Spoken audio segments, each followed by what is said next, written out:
Seguimos con Telediario, nos acompaña Rodrigo Gómez de la Torre, representante de los empresarios ante el Consejo Nacional de Trabajo y Salarios, presidente de la Cámara de Agricultura de la Primera Zona, aquí en los estudios de Quito. Bienvenido, muchísimas gracias por acompañarnos. El tema del que vamos a hablar es complejo, pues la semana anterior se suspendió la reunión de los trabajadores, los empresarios, el gobierno, debido a que se retiró y pidió una prórroga al sector de los trabajadores en torno a las propuestas que se daban para fijar el salario básico para el 2018. ¿Se ha logrado avances en esta semana? A ver, primeramente, muy buenos días, Sofía, buenos días a todos los televidentes, y en una mañana fría una tacita de café con leche hace muy bien.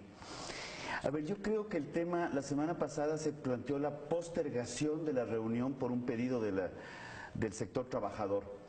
En esta semana, obviamente, ha habido conversaciones tanto al interior de los gremios, hemos estado analizando cuáles son las proyecciones económicas del Ecuador, pero hemos analizado también un aspecto que va un poco más allá del salario.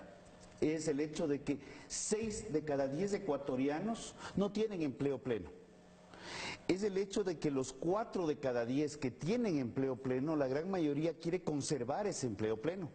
Y que las proyecciones económicas que estamos viendo realmente no se están ajustando necesariamente al pragmatismo de lo que la economía nos está diciendo. Se hablan y hay proyecciones desde el Fondo Monetario Internacional, dice un 0.6%, aquí en el Banco Central del Ecuador maneja 1.6% el crecimiento para el próximo año, la CEPAL dice 1%.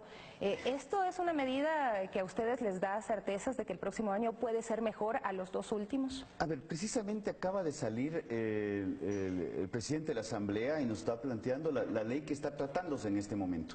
Esa es una ley que la hemos revisado y la hemos planteado como ley que genera incertidumbre más que certidumbres.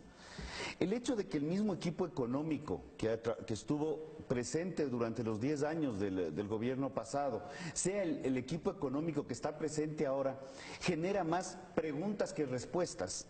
Y cuando el ministro Latorre nos ha planteado que el modelo económico no va a cambiar o que va a seguir la misma línea económica, sí nos preocupa de sobremanera, porque lo que vemos es un modelo económico recaudatorio, no un modelo económico productivista. Entonces, cuando hablamos de salario y hacemos una evaluación de lo que fueron las proyecciones del año 2017, en el 2016 cuando se definió el incremento de $9, se habló de una proyección de inflación del 2.5%, porque realmente los 9 no eran 9, eran el 2.5% de inflación proyectada. Vemos este año y vemos que la inflación del 2017, que se proyectó en 2.5, resulta ser 0,26. Así es negativa, por eso se plantea no tomarla en cuenta como un medidor para el salario. Entonces, como no nos conviene, no le tomemos en cuenta. El año pasado... Pero esa es una recomendación de la Organización Internacional de Trabajo. No, estamos de acuerdo en eso. El año pasado ya tampoco se consideró productividad.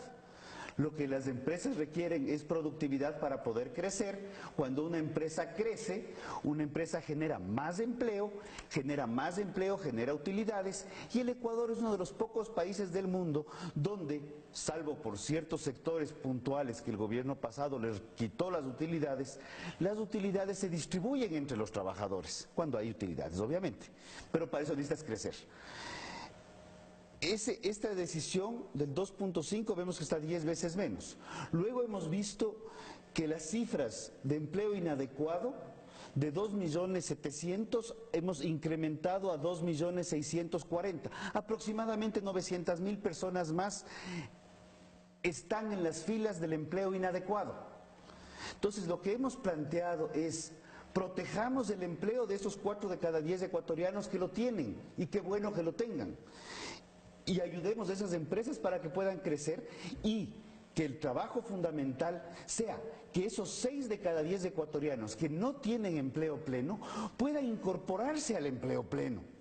Para esto, el ministro de Trabajo nos comentaba la semana anterior que estuvo en los estudios de Telediario que se está tratando de revisar las formas de contratación sin afectar los empleos existentes, sino incorporar a los nuevos en un sistema de protección de derechos.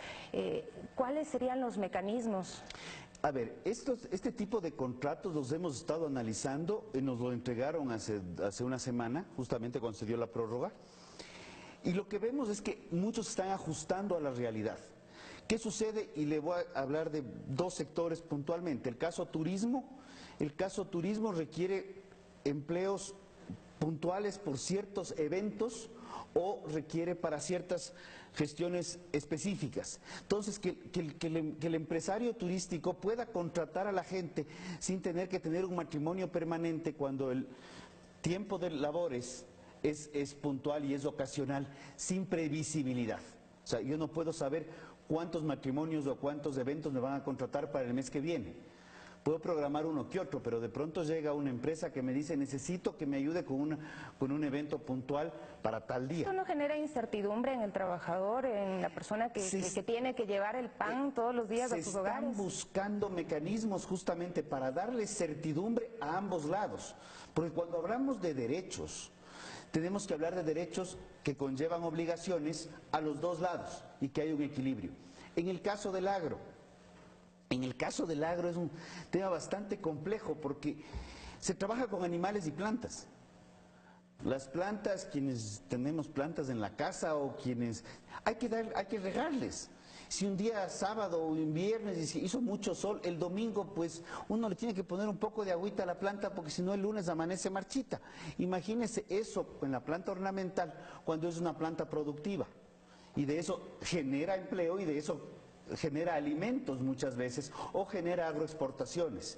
Entonces, buscar mecanismos donde se adapte la realidad y la rigidez del actual código laboral a la vida plena, a la vida real. O sea, no es un tema, a las vacas se las ordeña 7 días a la semana y si no se las ordeña se enferman. A los pollos, a los cerdos, a los peces hay que alimentarles todos los días. No le puedo decir al animalito, bueno, aquí te dejo $2, ve cómo te alimentas el sábado y el domingo.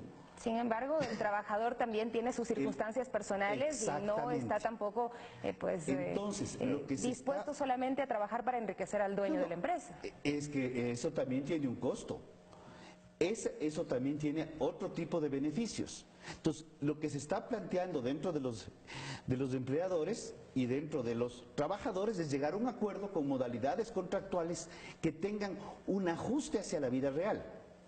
El caso de la vivienda, por ejemplo. Muchas veces los empleadores, que no es solamente enriquecerles, porque este es un tema que no es ideológico, es totalmente pragmático. El empleador le brinda vivienda, cero costo, que debe ser considerada como una herramienta de trabajo para el trabajador. Porque al final del día se ahorra vivienda, se ahorra servicios, se ahorra movilización. Y ganan los dos. Y ganan los dos. Entonces sí hay mecanismos que históricamente han funcionado en base a un equilibrio de derechos y obligaciones. Todo esto se viene discutiendo en el Consejo Nacional de Trabajo y Salarios, pero el punto específico que se podría y se debería resolver el día de hoy, pues esperemos que por un acuerdo. El año anterior hubo un acuerdo, por primera vez en 16 años. En este año, ¿cuáles son los puntos más difíciles de conciliar entre los trabajadores y los empresarios? En este momento estamos analizando primeramente conceptos. El ministro nos dice inflación proyectada, todos estamos de acuerdo en la inflación proyectada. Crecimiento país, usted nos ha dado las cifras, con un 0.6 Banco Mundial, hay varias proyecciones, 1%. El Banco Central nos dice ahora 2. Entonces decimos, ¿de dónde sacó el 2 si la realidad no es esa? Entonces, estamos viendo qué es lo que ha permitido crecer el 2017. Algo que sí ha generado crecimiento en 2017 en exportaciones fundamentalmente es el acuerdo comercial con la Unión Europea. Eso es algo que fue altamente positivo de este año. Y eso genera decenas de miles de puestos de empleo. No estamos hablando de uno que otro. Y son empleos altamente revisados y regulados. ¿Están apuntando a un acuerdo también con Estados Unidos o eso quisieran ustedes? Creemos que si Estados Unidos es nuestro principal socio comercial, con alrededor del 25% de nuestras exportaciones, sería un mercado que deberíamos estar pensando seriamente en lo que el mismo embajador Chapman ha planteado, que sea un acuerdo bilateral. Creemos que el Ecuador tiene potenciales de competir en productos diferenciados de altísima calidad. Sí, definitivamente el Ecuador tiene la capacidad de competir porque lo viene haciendo desde hace años, no es nuevo. Entonces, ¿ustedes esperan que el 2018 sea pues un escenario que tenga muchísimas aristas y que se pueda concretar el incremento del empleo, sobre todo?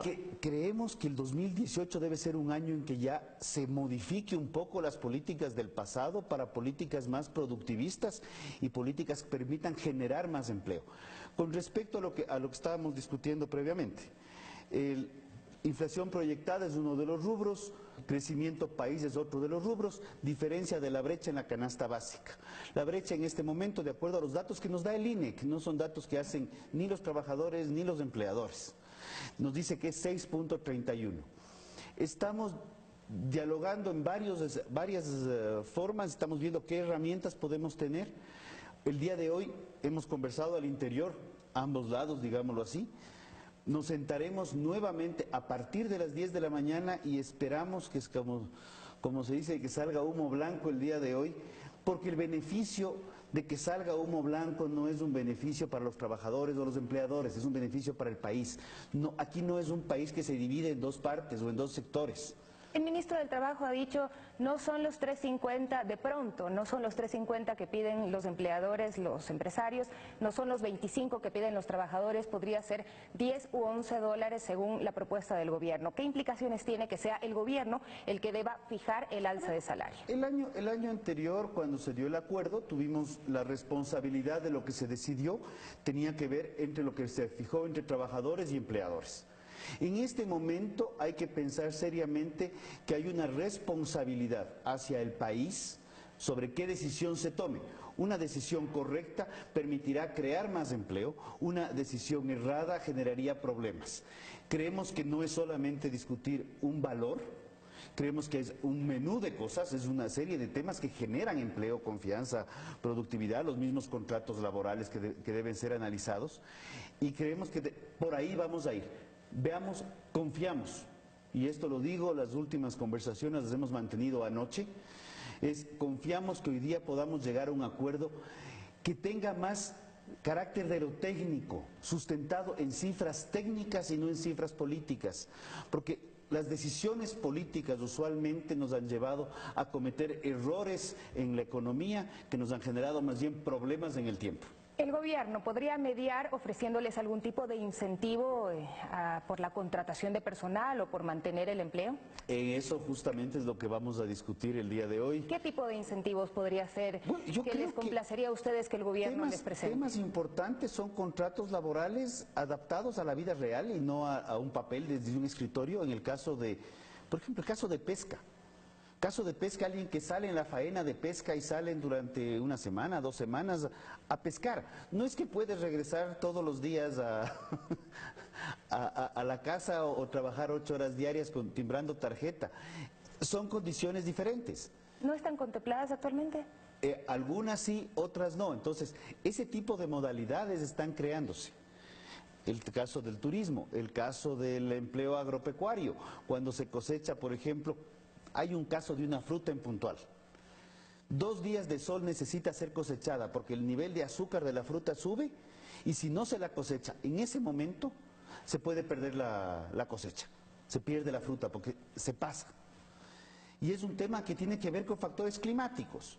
Entonces, ese tipo de cosas son fundamentales de entenderlas desde la vida real hacia el papel y no lo que hemos hecho históricamente desde el papel hacia la vida, queriendo adaptar el papel a la vida. A los empresarios, ¿podría ser el as bajo la manga del gobierno para mediar entre los trabajadores y empresarios? Confiemos que no sea el as, que sea el póker de ases que le ayude no a los empresarios, sino que ayude al país a que los empresarios crezcan, contraten más y combatamos el problema del empleo inadecuado. Y que en vez de estar hablando de 6 de cada 10 personas que no tienen empleo pleno, podamos hablar de que en los próximos 2 años se reduzca esa brecha a 4 y de pronto a 3 personas que no tengan empleo pleno y dar la vuelta al escenario. El tema es fundamental ahí. ¿Está claro el empresariado en el país de que el empleo, el salario, no es simplemente un costo de producción?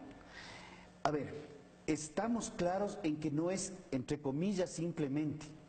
Pero cuando analizamos las cifras del Foro Económico Mundial en su encuesta 2016-2017, sí estamos viendo que el mismo Foro Económico Mundial en su índice de competitividad sí le pone el mayor inconveniente de competitividad para el Ecuador, la sobreregulación laboral.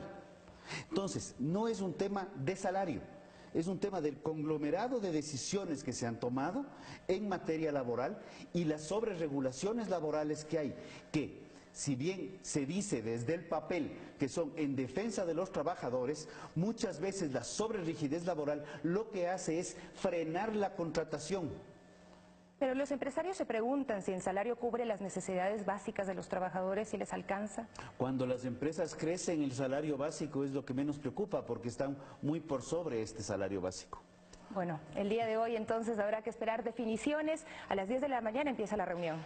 A partir de las 10 de la mañana y confiamos, como digo, y se lo he dicho al ministro y se lo hemos dicho a los representantes de los trabajadores, confiamos plenamente que salga humo blanco, no solo por el bien de un sector o de otro, sino por el bien del país. Muchísimas gracias. Nos acompañaba en los estudios de Telediario Rodrigo Gómez de la Torre, representante de los empresarios ante el Consejo Nacional de Trabajo y Salarios. Hacemos una nueva pausa en Telediario y volvemos con más.